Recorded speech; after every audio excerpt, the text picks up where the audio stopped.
जातो, पण आज रावण पळून जाणार नाही असं सुद्धा रावण संक्षिप्तपणे सांगत आहे.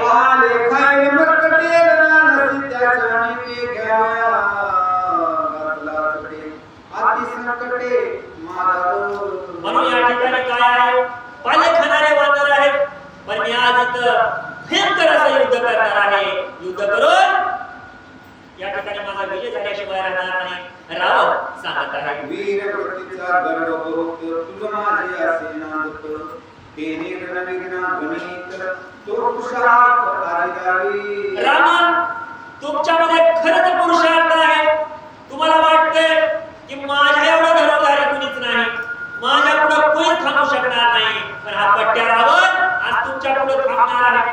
हा रावण या ठिकाणी ठामपणे रामाना सांगत आहे. काय से बोलता दशन उत्तर नीर गुण जेवी वायासाचे वचन सांगित पेक्षो राजमासु. ज्याप्रमाणे रावण सुद्धा काय करू लागलेला आहे, खोटं करू लागलेला आहे, खोटं बोलण्याचा प्रयत्न करू लागलेला आहे. पण त्या ठिकाणी रामाने सुद्धा रावणाचं बोलणं ऐकून घेतलेलं आहे.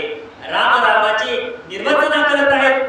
राम रावणाची निर्वचना कशाप्रमाणे करत आहेत. सिंह देखुनी वाडे कोडे श्वान ढुके पुढे पुढे ते राम रावणाकडे न पाहे कोडे हंसानी. आपण पाहतो जर जंगलामध्ये सिंह आला तर 50 कुत्रे येतात, पण लांबूनच भोगतात, पण त्या कुत्र्याची हिंमत होत नाही या सिंहाच्या जवळ जाऊन भुंकण्याची.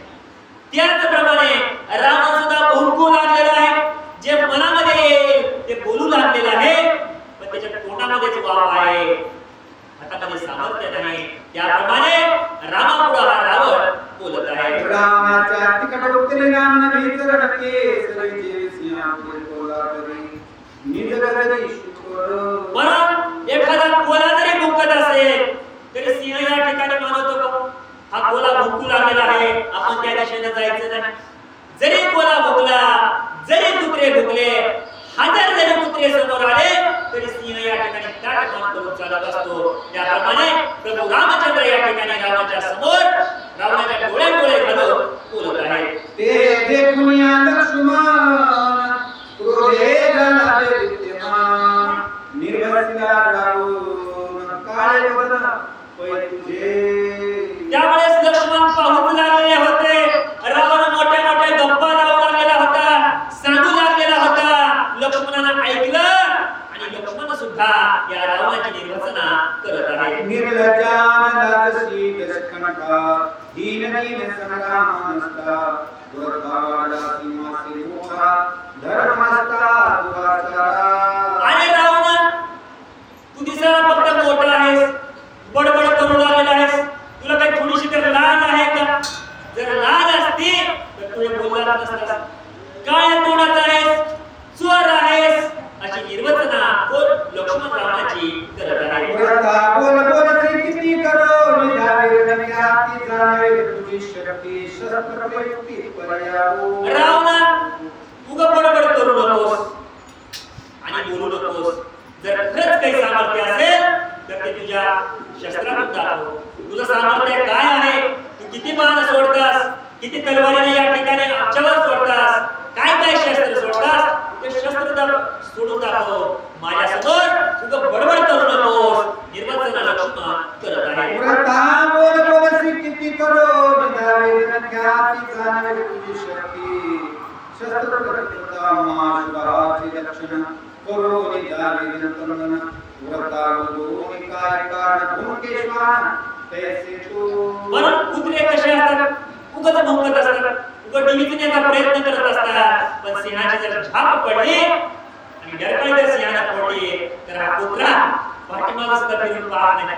अशी अवस्था कुत्र्याची झाल्याशिवाय राहत नाही. रावणाला सुद्धा असंच घडलेलं आहे.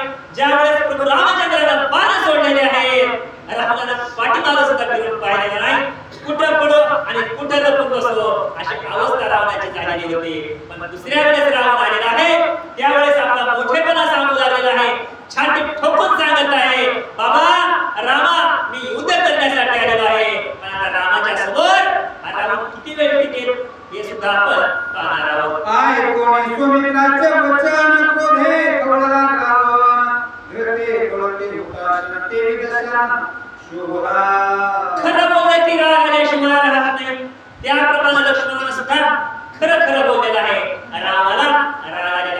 रावणाला मिरची लागलेली आहे.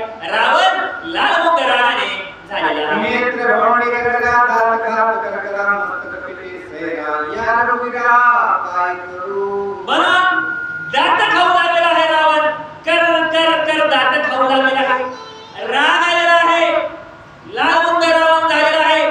डोक्याला हात लावून सांगत आहे या रामाला काय करावं, या लक्ष्मणाला काय करावं. माझी निंदा करू लागलेली आहे, माझी निर्वचना करू लागलेली आहेत. असं सुद्धा एवढा धक्का रावणाला बसत आहे. आता काय करू ज्ञान नवे निर्णान मुक्त करेने भूतगण ते रावणी सत्य. त्यावेळेस रावण मोठ्या मोठ्या गप्पा मारू लागलेला आहे. आता मी भूतांना तृप्त केल्याशिवाय राहणार नाही. या युद्धभूमीमध्ये मी तुम्हाला मारल्याशिवाय राहणार नाही अशी गिदडधमकी रावण देत आहे. ऐसे बोलताना कानात भूतेश कुमारी तरावणी भूतगण तत्त भाष्यवत वादेवी. म्हणून त्यावेळेस रावण बोलू लागलेला आहे. भूताला या ठिकाणी वाटू लागलेला आहे रावण काय बोलू लागलेला आहे. त्यावेळेस काय करत आहे. क्रोधे कळून रावण धनुष मुष्टी सजून वेदी चढवण्या सिद्धिमान लागला. रावणाला राग आला. रागाच्या भरामध्ये रावणाला धनुष्य उचलला. धनुष्याला बाण लावला.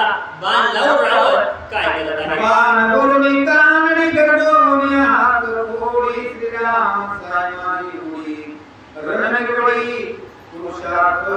त्यावेळेस धनुष्य उचललेला आहे. धनुष्याला बाण लावलेला आहे. बाण लावून प्रभू रामचंद्रांना सांगू लागलेला आहे रावण रामा आता मी बाण सोडू लागलेला आहे.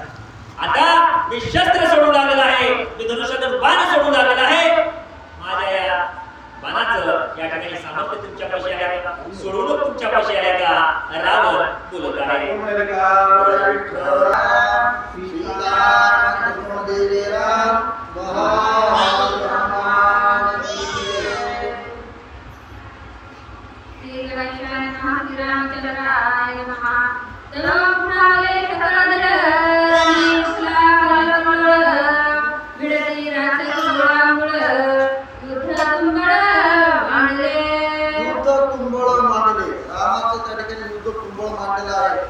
रावणाचं आणि रामाचं युद्ध चालू झालेलं आहे.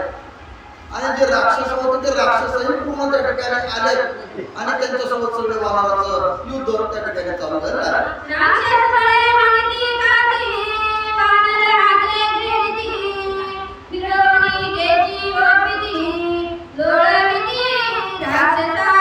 युद्ध म्हटल्यानंतर काय असते, हातामध्ये मुद्गल असते, भाला असते, त्रिशूल असते, जे जे हाताला होते राक्षसाकडे ते राक्षसांना उचलायचे आणि वानराच्या अंगावर टाकायचे.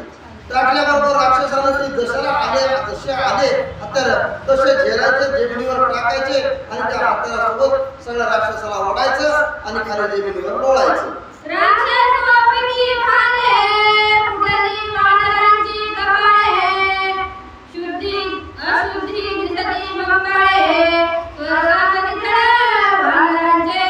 राक्षस तिकडून मारा करू लागले. जसं मारा करतील तसं या वानराच्या अंगावर लागू लागलाय, कपाळावर लागलाय, छातीवर लागू लागलाय, रक्त बंबाळ वानर होऊ लागले आहेत. पण जसे काही पुढून येऊ लागले राक्षस तसं त्यांच्या हाताला उपसायचे, जमिनीवर टाकायचे आणि त्यांनाही ओढायचं आणि जमिनीवर लोळवायचं आणि त्यांच्या अंगावर सगळे वानर बसू लागलेले आहेत.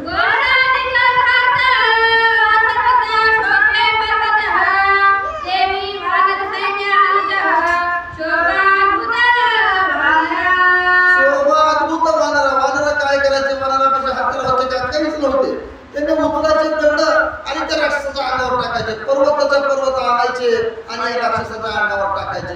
राक्षसाला तिकडून हाताला मारायचे आणि इकडून वानराला त्यांच्या अंगावर दगड टाकायचे. असं युद्ध त्यांचं चालू झालं आहे.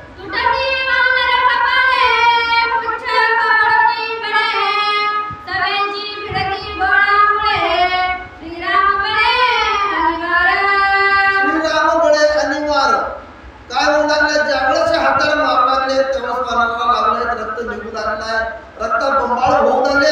आपलं शेपूट वर करायचं आणि परत रामाकडे जायचं आणि रामाकडे जाऊन परत रामाचे चरण शिवायचे. असा प्रकार सगळे वानर करू लागले.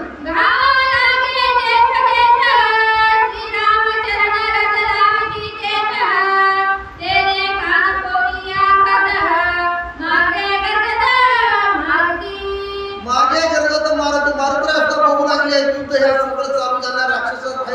वानर आहेत, वानर डोसक्यावर लागले, कुठं पाठीवर लागले, जिथं जिथं लागल घाव ती लागलेला घाव तसाच वानर घेऊ लागले. रामाच्या जवळ जायचे आणि रामाच्या पायाखालची माती घ्यायची आणि जिथं घाव असं त्या घावावरती माती लावायची.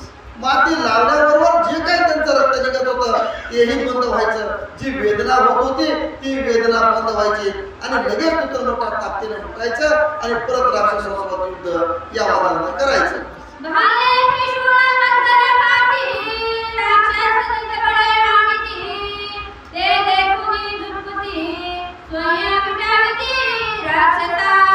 राक्षसाचं म्हणजे काय कमी होतं का?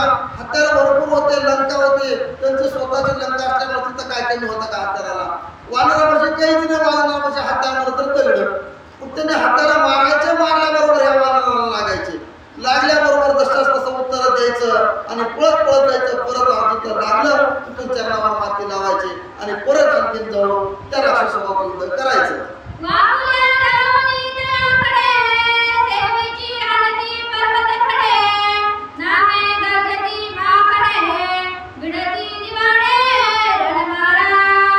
जाऊ लागले, जेवढं मारल्याच्या नंतर त्यांचं खातं घ्यायचं, खाली टाकून द्यायचं, त्यांना लोळवायचं आणि परत ज्याला जास्त मार लागला त्याला जायचं रामाकडे जाऊन ती माती लावायची. माती लावल्याबरोबर पळत द्यायचं, वाकडं दाखवायचं. बघ म्हणजे तू मारला होतास ना, पण मारलेला घाव माझ्या रामाच्या पायामुळं, त्यांच्या मातीमुळं माझा घाव संपून गेला. एवढी ताकद आमच्यामध्ये आहे म्हणून वाकड्या दाखवायच्या आणि परत त्यांच्या अंगावर जाऊन पडू लागली.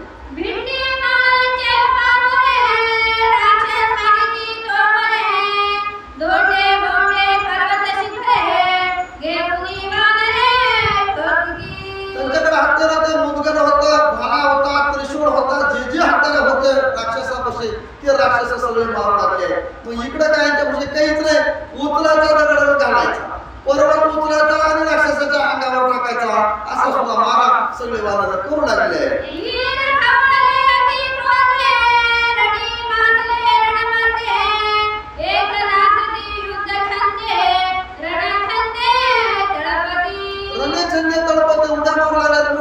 गर्जना करू लागले तर जय श्रीरामचे नारे देऊ लागले तर कितीही राक्षस येऊ लागले पळून पुढून, पण राक्षसाला काहीच वानर जमू देणार. जरी मार लागला तरी रक्षण करण्यासाठी कोण आहे? राम आहे. बघायचं, पळत रामाकडे जायचं, तिथली माती लावायची, पळत त्यांच्याकडे यायचं. आश्चर्यचकित सगळे राक्षस झाले. म्हणजे काय, आपण यांना मारू लागलो पण मारल्याच्या नंतर ह्यांचा जीव बी जात नाही आणि रक्त पण निघत नाही, म्हणून सगळे राक्षस सुद्धा चिंताग्रस्त झालेले आहेत.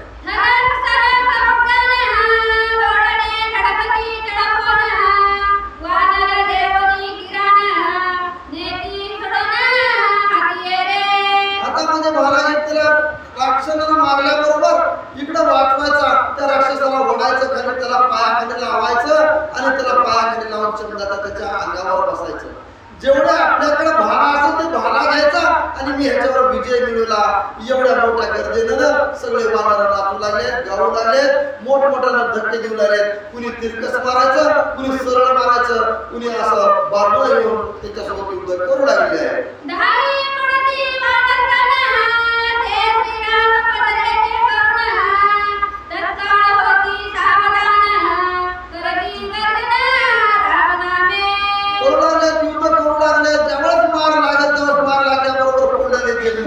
जमिनीवर पडल्याबरोबर राम नाम जपाचं तोंडामध्ये आणि राम मुखामध्ये घेतल्याबरोबर जेवढी ताकद पहिली होती त्याच्यापेक्षा दुप्पट ताकद घ्यायची, दुप्पट आवेश त्यांच्या अंगामध्ये यायचा आणि परत जाऊन त्या राक्षसासोबत युद्ध असे काही वाद करू लागले.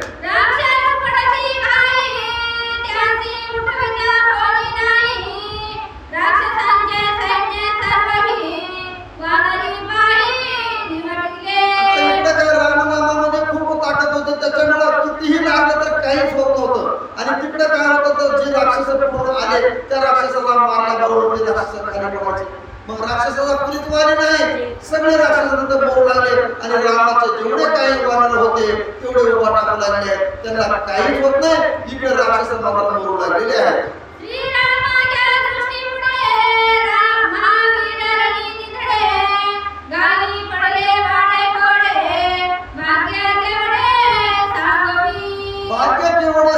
भाग्य होतं त्यांचं म्हणून ते काय होणार, राक्षसाला मोक्ष मिळवायचा होता म्हणून त्यांनी ते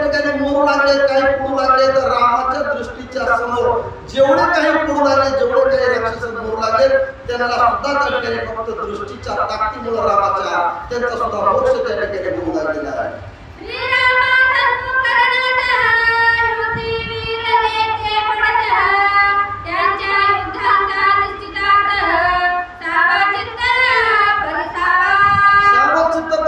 जसे रामाच्या समोर युद्ध सगळं चालू होतं, मग रामाच्या पुढे त्यांना ज्यावेळेस मरण येऊ लागलं होतं, समोर कोण दिसू लागलं होतं? प्रभू रामाचा चेहरा दिसू लागला होता, राम साक्षात समोर दिसू लागले होते. मग त्यांना मोक्ष कसा मिळत होता, कसं व्हायचं, आणि त्यांनी जसं आपल्या मनामध्ये राम प्रभू जसं येतात तशाच प्रकारे त्या राक्षसाच्या मनात सुद्धा प्रभूचं दर्शन होऊ लागलं आणि त्यांना सुद्धा कसा मोक्ष प्राप्त होऊ लागला हे सुद्धा ग्रंथकर्ते सांगणार आहे.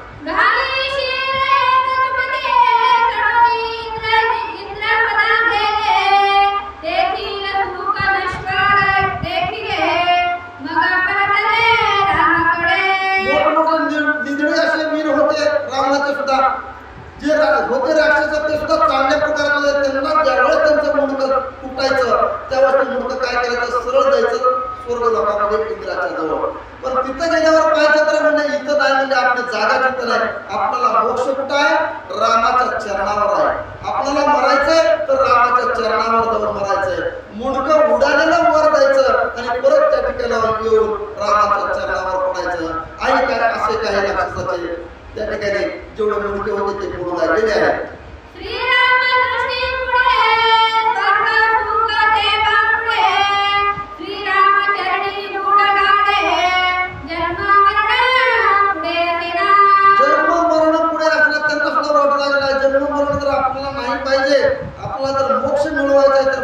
स्वर्गामध्ये नाही, म्हणजे आपला स्वर्गामध्ये जायचं गरजच नाही.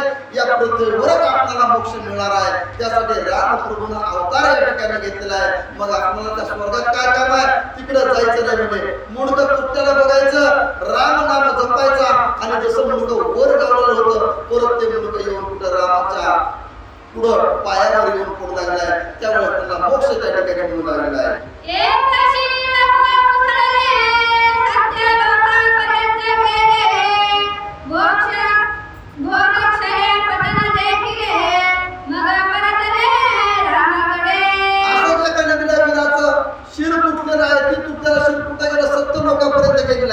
सत्य लोकांपर्यंत गेल्यावर तिथं पाहिलं तर म्हणजे इथं काय सगळा भोगच भोग आहे, म्हणजे सगळा विलासच विलास त्या ठिकाणी आहे. आपल्याला या भोगामध्ये अडकायचं नाही एवढा विचार त्या देहानं केला, त्या मुंडक्यानं केला आणि तिथून तो परत रामाच्या जवळ येऊन पायावर येऊन पडू लागला आहे.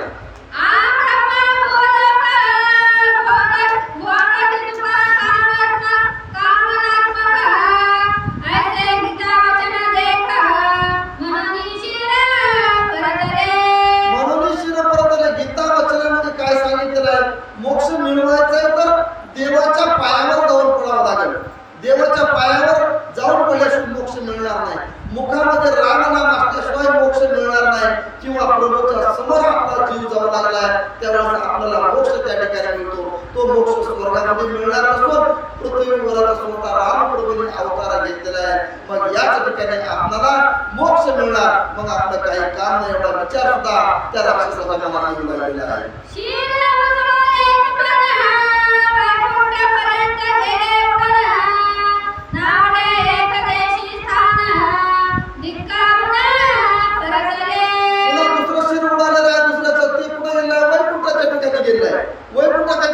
वैकुंठाच्या ठिकाणी गेल्यावर त्या शरीरात सुद्धा मोक्ष मिळत नाही हे ओळखलं आणि इथं सुद्धा आपलं काही काम नाही एवढा विचार सुद्धा काही राक्षसाच्या शरीरामध्ये डोक्यामध्ये त्या ठिकाणी येऊ लागलेला आहे.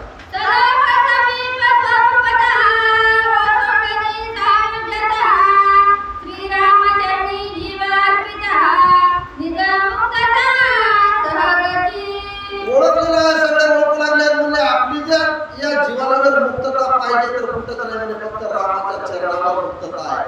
मग आपण इतरत्र कुठेही न जाता कुठेही मोक्ष मिळणार नाही, इथंच आपल्याला खरा मोक्ष आहे. मग आपण कशाला कुठं जायचंय? आपलं मरण याच ठिकाणी झालं पाहिजे, एवढा सुद्धा काही राक्षसाला विचार येऊ लागलाय. आणि याच ठिकाणी मरण झाल्यावर आपल्याला मोक्ष मिळणार आहे एवढी सुद्धा खात्री त्या काही राक्षसाला वाटू लागले. म्हणून त्याने रामाच्या चरणावर मस्तक घेऊन टाकू लागलाय. जरी शिर दुसरीकडे तुटलं तरी तिथून शिर यायचं आणि रामाच्या चरणावर येऊन ठेवू लागलाय.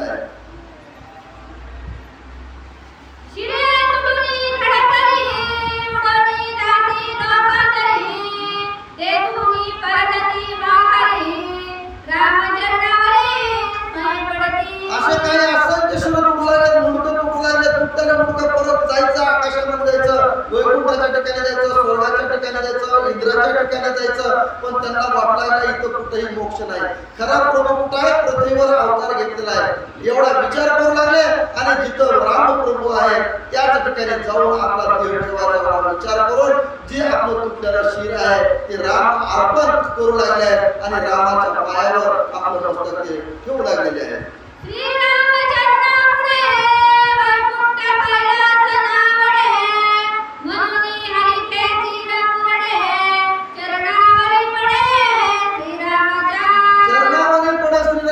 श्रीरामाचं चरण एवढं मोक्ष मिळणार आहे की स्वर्गामध्ये कुठेही मोक्ष मिळणार नाही.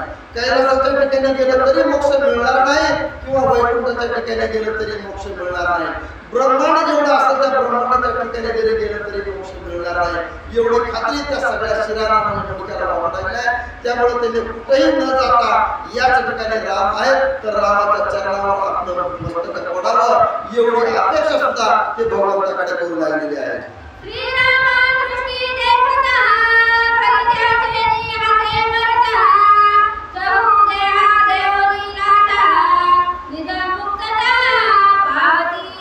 निधमुक्तता पावते. कुणाच्या हाताला मरण होऊ द्या, काही अडचण नाही.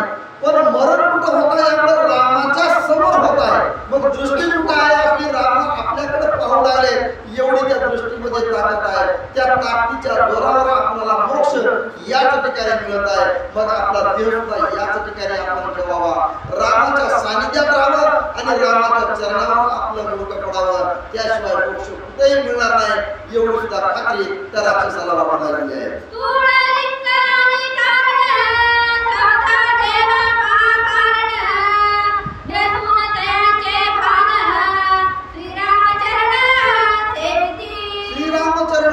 जो स्थूल देह आहे आपला तो देह त्या ठिकाणी त्याग करायचा आणि देह सोडून द्यायचा. आणि देह सोडल्याबरोबर मुंडकं आपलं कुठं जावं तर रामाच्या चरणावर जावं एवढी पूर्ण अभिलाषा आपल्या मनामध्ये धरायची.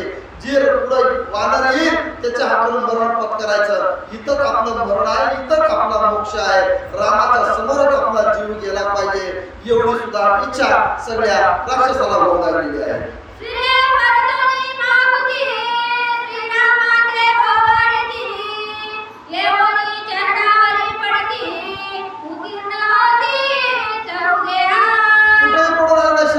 शरीर कुठं पडलं तर काही अडचण नाही, शरीर जागेवर तिथं जरी पडलं तर काही नाही.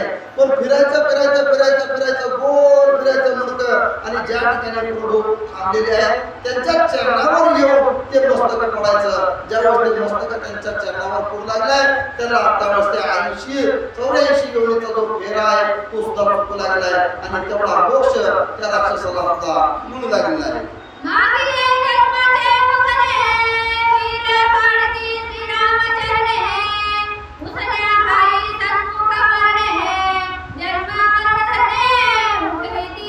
जन्म मरण धने उठविते. मागच्या जन्मामध्ये काही पाप केलं असेल मग त्या पापामुळे आपला कुठं आला जन्म? या रावणाच्या लंकेमध्ये आम्ही राक्षस होऊन पडलो. पण या जन्मामध्ये आपण काहीतरी पुण्य केलेलं आहे. मागच्या जन्मामुळे या ठिकाणी राक्षस झालो पण आता त्याच जन्मामुळे काहीतरी आपला उद्धार या ठिकाणी होणार आहे. त्यामुळे प्रभूने या ठिकाणी अवतार घेतलेला आहे आणि त्यांच्या समोर आपला जीव जातो आहे एवढी सुद्धा इच्छा काही राक्षसाच्या मनात येऊ लागलेली आहे.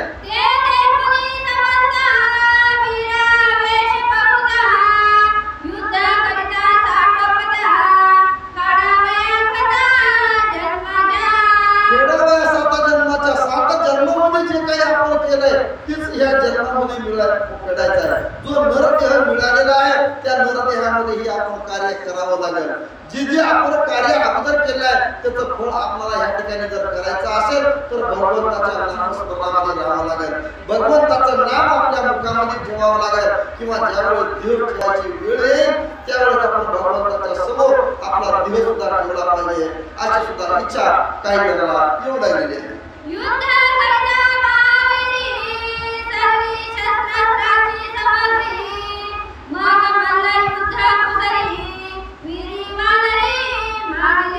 मग अशा प्रकारे युद्ध त्या ठिकाणी चालू झालंय युद्ध. जेवढ्या हत्यारा होते तेवढ्या हत्यारा पूर्ण संपलेले आहे. मग म्हणजे आता हत्याराचं युद्ध या ठिकाणी बंद झालं.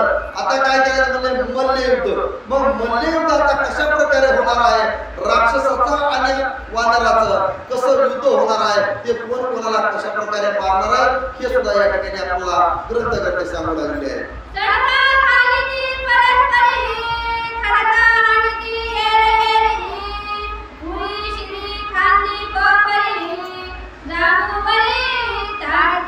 मग आता मल्लयुद्ध म्हणजे कसं असतंय, कुणी कुणाला कोपर हाणायचं, कुणी मुक्की हाणायचं, कुणी चापट हाणायचं, कुणी शरीराला शरीर हाणायचं, कुणी छातीला छाती हाणायचं. छाती हाणण्याने बघायची त्याचा मार चुकवायचा आणि कोपर मारायचं.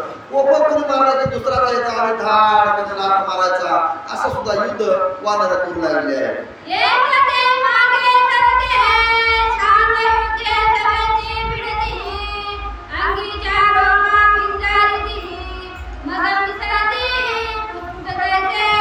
मग पुसकुटा जायचं, पुन्हा पाठीमागं सरकायचं, थोडी गती मागं घ्यायची आणि मागून पळत यायचं आणि पळत येऊन त्याच्या छातीवर बसायचं किंवा पळत येऊन छातीवर लाथ मारायची.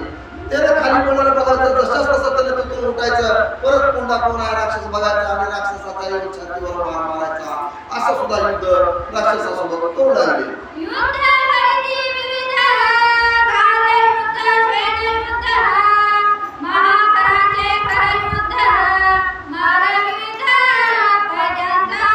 कशा प्रकारे अनेक प्रकारचे युद्ध करू लागले. कुणी मल्लयुद्ध करू लागलाय, कुणी जर आपण कराटेच्या पद्धतीने युद्ध करू लागलाय, कुणी पुढे असल्या बघायचं त्याच्या छातीवर मारायचं, कुणी मुंडक्याला मुंडकं मारायचं, आकाशामध्ये उंच उडायचं आणि दोघंही एकमेकाला छातीला छाती मारायची. त्याला मारायचं ह्याला मारतो, ह्याला मारायचं त्याला मारतो. असं राक्षसाचं आणि आपल्या वानराचं युद्ध त्या ठिकाणी चालू झालेलं आहे.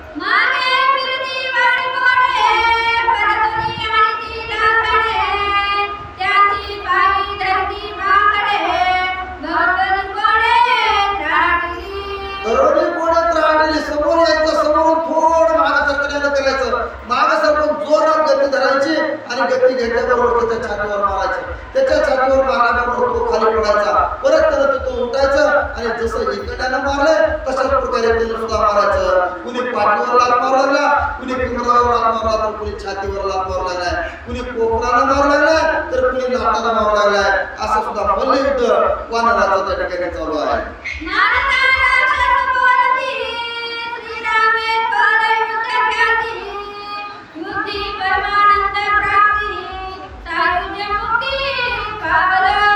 मग जेवढं युद्ध करणार त्यांना माहिती आहे आपलं मरण तर या ठिकाणी आहे, पण रामाच्या पुढे आपण मरण गेलं पाहिजे.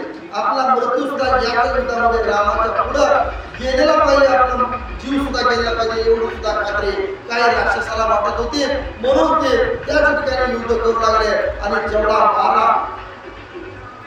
मारा मारू लागले होते कोण आपले वानर, त्यांचा मारा सहन करायचा आणि तशाच प्रकारे आपला जीव सुद्धा त्या ठिकाणी द्यायचा. अशा सुद्धा काही राक्षस करू लागले आहे.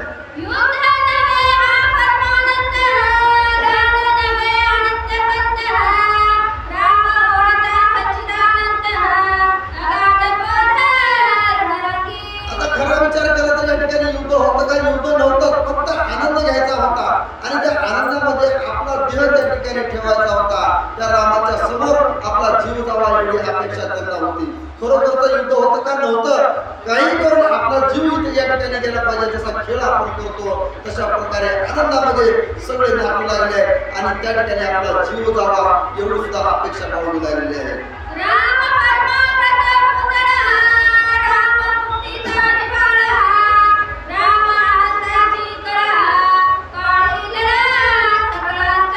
राम कसे आहेत? कृपाळू आहेत. त्यांचा जो आशीर्वाद आपल्याला मिळणार आहे त्या आशीर्वादामुळे आपल्याला मोक्ष मिळणार आहे. ते कृपाळू आहे, त्यांच्या पुढे मोक्ष मिळणार का मिळणार एवढी सुद्धा शाश्वती त्या सगळ्या राक्षसाला होती. मग आपण इथून पाठीमाग कशाला जायचे? याच ठिकाणी युद्ध करायचं मानावर आणि आपला देव या ठिकाणी जावा एवढीच इच्छा सुद्धा ते काही बाळगू लागलेली आहे.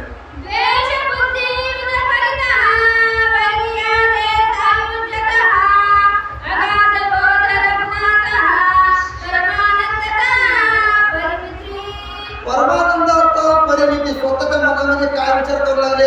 आपल्याला युद्ध तर करायचंय हो, या ठिकाणी मरायचंय, पण युद्ध करून मरायचं आहे, पाठ दाखवून या ठिकाणी जायचं नाही. आपल्याला युद्धाचं मरण मिळावं म्हणून या वानराच्या हातून आपल्याला मरण मिळावं एवढी त्यांची अपेक्षा होती.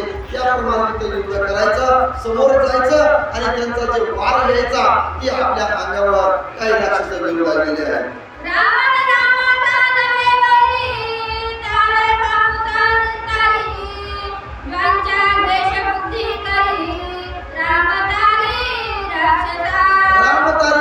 राक्षसा काय खरोखर काय आहे? रामाचं आणि रावणाचं युद्ध आहे ते बरोबर आहे, पण राम आणि रावण ही कोण आहे? वैरी आहेत का? आहे, पण आमचा वैरी रावण आहे का? रावणामुळे आमचा मृत्यू या ठिकाणी होतोय हे खरं आहे, म्हणून काय आमचा रावण वैरी आहे का? नाही. म्हणजे त्या रावणामुळे खरोखर राम या ठिकाणी आले आणि आम्हाला या 84 फेऱ्यातून सुटका करून आमचा मोक्ष प्राप्त करून देण्याचं काम या रावणामुळे रामाने या ठिकाणी केलं आहे असं काही जणांना वाटू लागलेलं आहे.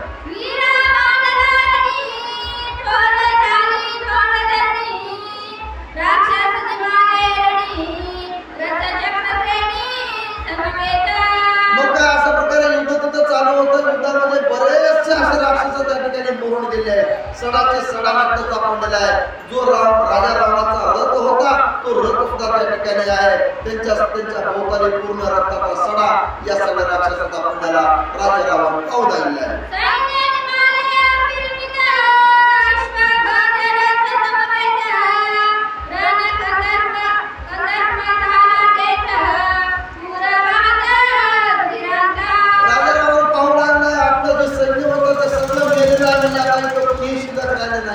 रथ होते ते रथ सुद्धा गेले, रथाचे घोडे सुद्धा मारले गेले. आपले जेवढे राक्षस होते ते सगळे या ठिकाणी मारून टाकले. सगळ्या रक्ताचा चिखल दिसू लागलाय. रक्ताचे पुरच्या त्या ठिकाणी होणार. मासाचे गोळे सगळे पडलेले. जसा चिखल होतो पाऊस पडल्यावर तशा प्रकारे सगळं मासाचा चिखल त्या ठिकाणी दिसू लागलेला आहे.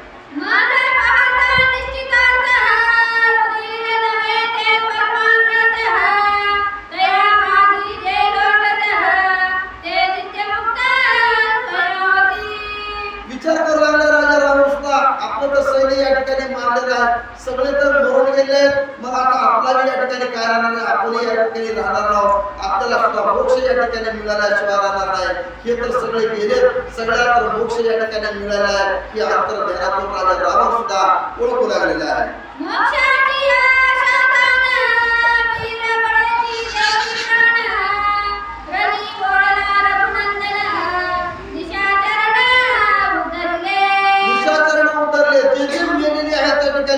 जेवढे राक्षस मेले रावणाला पाहू लागले म्हणजे हे तर गेले म्हणजे यांना तर पूर्ण जरा मोक्ष प्राप्त झालेला आहे. स्वतः राम सुद्धा कळवळून त्या ठिकाणी म्हणू लागले किती निष्पाप जनाचा जीव या ठिकाणी गेलाय. एवढा कळवळा सुद्धा प्रभू श्री रामाला त्या ठिकाणी येऊ लागलेला आहे.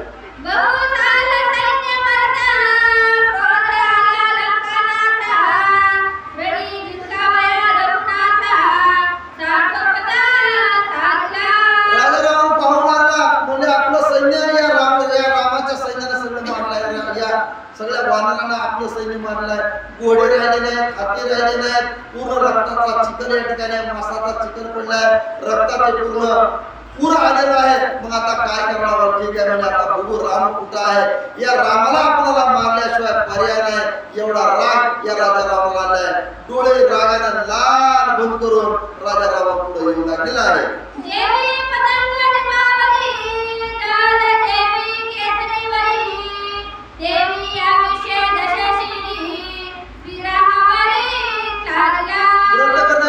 दृष्टांत रूपातून सांगू लागले. जसा पतंग असतो, जसा किडा असतो, पंखुळी असते आणि ती पंखुळी जेव्हा दिव्याच्या जवळ फडफड करते मोठ्यानं तिथं मरण तिथं आलेलं असतंय, पण फडफड किती जोरात करते. तशा प्रकारे राजा रावण रागामध्ये लाल होऊन झालाय, फडफड फडफड त्या ठिकाणी लटलट कापू लागलाय. आता या रावणाला मी मारतो, मी या रावणाला सोडणार नाही, एवढं सूड बुद्धी सुद्धा या राजा रावणाला आलेली आहे.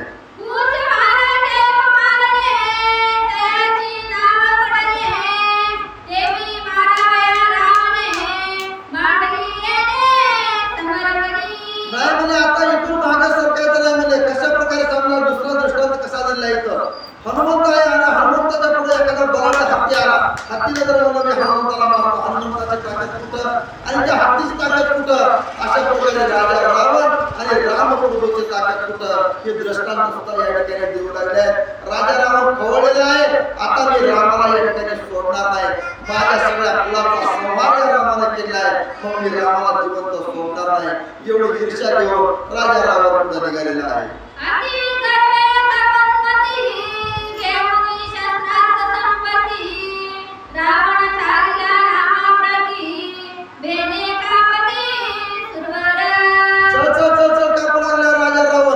विचार करू लागलाय, गर्व किती मोठा आहे, अंगामध्ये खूप असा गर्व घेऊन निघालाय. शस्त्र सगळे रथामध्ये आहेत, जेवढी लंका होती लंकेमध्ये किती प्रकारचे शस्त्र अस्त्र होते तेवढे सगळे शस्त्र अस्त्र राजा रावणाने आपल्या रथामध्ये ठेवले. एवढ्या शस्त्राच्या पुढे राम काय टिकणार आहे, एवढा गर्व त्या राजा रावणाला झाला आहे. आणि तिथून निघालेला आहे त्यावेळी देवलोक सुरवर लोक सुद्धा चल चल चल कापू लागले. युद्ध आहे, रावण काही कमी नाही आणि राम तर राम आहे, एवढं बघण्यासाठी सगळे सुरवर सुद्धा त्या ठिकाणी येऊ लागले आहे.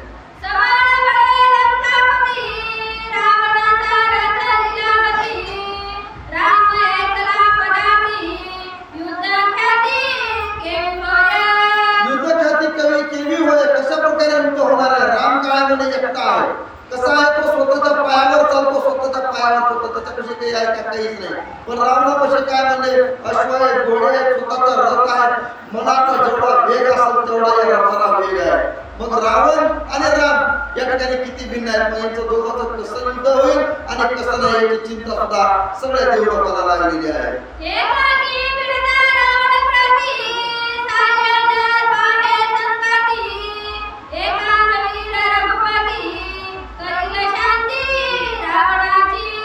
शांती रावणाची एकाग्र आहे. रामप्रभू कशा आहेत, एकाग्र चित्तेमध्ये आहेत. स्वतः त्यांच्यासोबत कुणी आहे का कुणी नाही, रथ नाही, घोडे नाही, शस्त्र नाही, अस्त्र नाही, काही नाही, पण स्वतःच्या पायाला त्यांना जायचं आहे. रथ रावणाकडे आहे, एवढं असून सुद्धा रामप्रभू या ठिकाणी रावणाला संपवतील, रावणाला मारतील एवढी खात्री सुद्धा सगळ्या देवाला होती. मग चला आता आपण हे युद्ध कसं होणार आहे आणि कसं नाही पाहू म्हणून सगळ्या देवाला सुद्धा आनंद वाटू लागलेला आहे.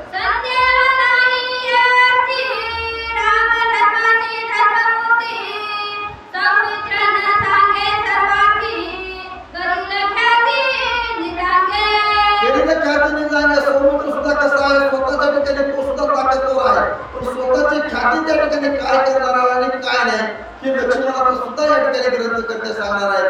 रामप्रभू सुद्धा कशा प्रकारे युद्ध करणार आहे ते सुद्धा ग्रंथकर्ते आपल्याला सांगणार आहे.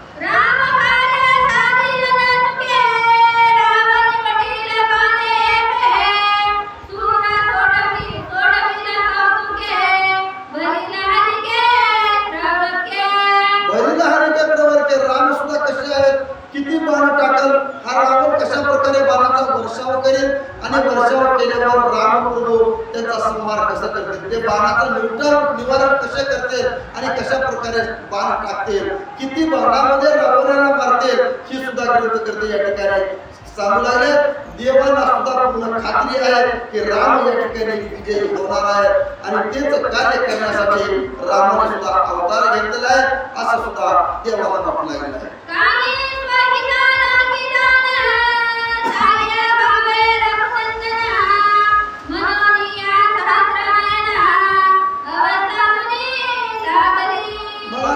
सहस्त्रनयनामध्ये इंद्राला या ठिकाणी बोलू लागले.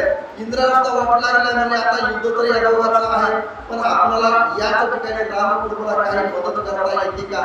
जर आपण रामाला मदत केली तर तो अधर्म आहे, त्या अधर्मावर मात करण्यासाठी धर्म या ठिकाणी स्थापन होईल आणि अधर्म जेवढा आहे तेवढा संपल. बरोबर मग आपण धर्माला साथ दिली पाहिजे, रामाला आपण काहीतरी मदत करावी का एवढा विचार इंद्राला येऊ लागलेला आहे.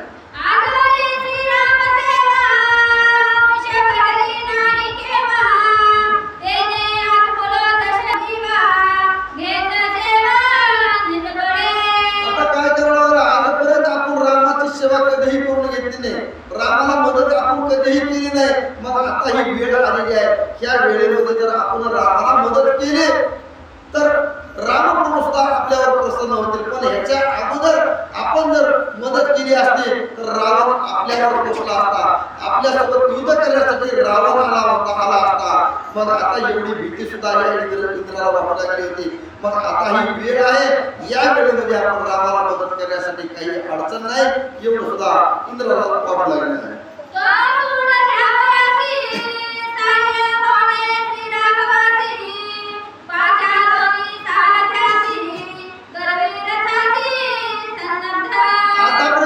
किती छळ मिळाले रावणाला, आपल्याला किती प्रकारे सगळे देव बंदीवाड्यामध्ये टाकले आहेत. इंद्राला सुद्धा कामाला लावलेलं होतं ही इंद्राला माहित होतं. आतापर्यंत भरपूर आपल्याला रावणाला छळलाय. मग त्या छळण्याचा बदला आपण घ्यायचा असेल तर आपल्याला रावणाला मदत करावी लागेल. म्हणून लगेच विचार केला, आपल्या सारथ्याला बोलावून घेतलं आणि सारथ्याला इंद्र काय सांगतो,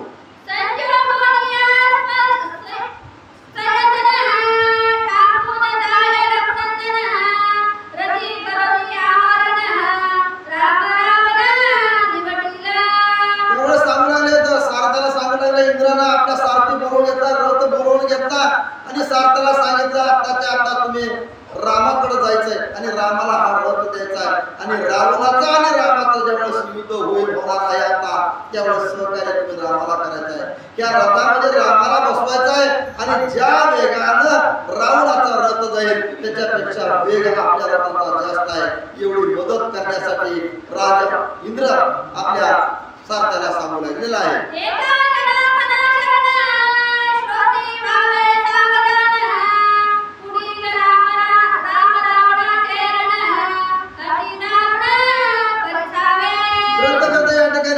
नमस्कार करून सांगू लागले, पुढचं कथन कसं आहे ऐकण्यासाठी गोड आहे.